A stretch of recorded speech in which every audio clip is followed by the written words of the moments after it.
எம்ஜிஆர் அவர்களைத்தான் விஜயோடு ஒப்பிடுவார்கள். இனி தயவு செஞ்சு எம்ஜிஆரோடு ஒப்பிடாதீர்கள்.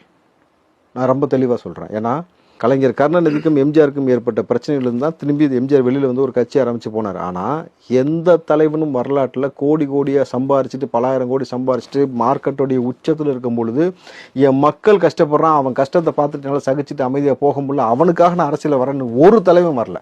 நீங்கள் வரலாற்றை போட்டி பாருங்கள். நீங்கள் வரலாற்றை போட்டி பார்த்தா இப்படி ஒரு தலைவன் யாரும் வரல. அதனால தான் விஜயை தூக்கி கொண்டாடுறாங்க. நம்ம விஜய் நினைச்சாருன்னா 3 நாள் அந்த ஆட்சி முச்சந்தி கொண்டு வந்துட முடியும்.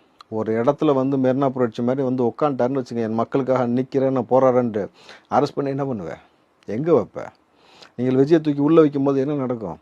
நீங்கள் மெரினா பீச்சுக்குள்ளே போகக்கூடாதுன்னு 4 ரோட்டு அடைப்பேன். தமிழ்நாடு ஸ்டேட்டுக்குள்ளே வரக்கூடாதுன்னு எப்படி நீ அடைப்பேன்? தமிழ்நாட்டுக்குள்ளே அண்டை மாநிலத்தில் சாரியாக கிளம்பி வருவான். நீங்கள் வந்து எத்தனை கோடி காவல்துறை இறக்கினாலும் இங்கே பத்தாது. அவ்வளோ பெரிய சிறையும் கிடையாது. தமிழ்நாடு சம்பிச்சு போகக்கூடிய வேலையை பார்த்து விட்டுருவாப்புல.